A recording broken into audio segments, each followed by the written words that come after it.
नमस्कार दोस्तों, आप सभी का मेरे YouTube चैनल स्टेनो गुरु शिवा में। दोस्तों शुरू करते हैं आज की डिक्टेशन। संपादकीय गति लेखन संख्या 106, गति 80 शब्द प्रति मिनट। स्टार्ट। बदलते भू-राजनीतिक परिदृश्य में भारत और ओमान के बीच हुए मुक्त व्यापार समझौते को आर्थिक मोर्चे पर एक दूरगामी असर वाली साझेदारी के तौर पर देखा जा सकता है। दरअसल पिछले कुछ वर्षों से दुनिया के कई विकसित और शक्तिशाली देश अपने इर्द गिर्द एक ऐसा घेरा बनाने की कोशिश में हैं जिसमें तीसरी दुनिया के देशों की उन पर निर्भरता बनी रहे और वे मन मुताबिक अपनी सुविधा की शर्तें उन पर थोपते रहें, जबकि पारंपरिक रूप से सहयोगी रहे या फिर नए सिरे से संबंध विकसित करने में रुचि रखने वाले देशों के मामले में भारत का रुख पहले भी परिपक्व और उदार रहा है।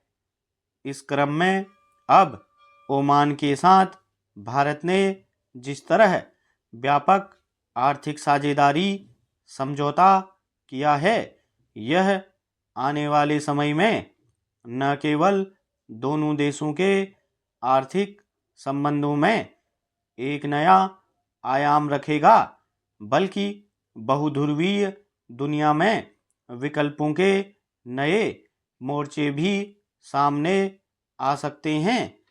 इससे पहले भी भारत ने ताकतवर देशों के प्रभाव में आने के बजाय अपनी ज़रूरत के मुताबिक सहयोग के मोर्चे पर कदम बढ़ाया है।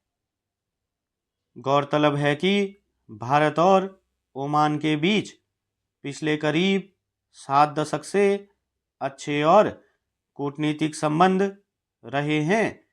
उसी को और मजबूत करने तथा अपने व्यापार को विस्तार देने के उद्देश्य से भारत ने ओमान के साथ अब जिस मुक्त व्यापार समझौते को आकार दिया है, उसके सकारात्मक असर अगले कई दशक तक देखने को मिल सकते हैं। इस करार के बाद दोनों देशों के बीच व्यापार और निवेश को नई गति मिलने और खास तौर पर युवाओं के लिए विभिन्न क्षेत्रों में अवसर खुलने की उम्मीद की जा रही है। समझौते के तहत वस्त्र, कृषि उत्पाद और चमड़े के सामान सहित भारत के 98% निर्यात को ओमान में शुल्क मुक्त पहुंच मिलेगी। यहाँ के प्रमुख सेवा क्षेत्रों में भारतीय कंपनियों को विदेशी निवेश की अनुमति में भी बड़ी कामयाबी मिली है। जाहिर है इस सबसे श्रम की प्रमुखता वाले कई क्षेत्रों को बड़ा लाभ मिलेगा। रोजगार के नए अवसर पैदा होंगे और लघु तथा मध्यम उद्योगों के साथ साथ कारीगरों से लेकर महिलाओं के नेतृत्व वाले उद्यमों को मजबूती मिलेगी।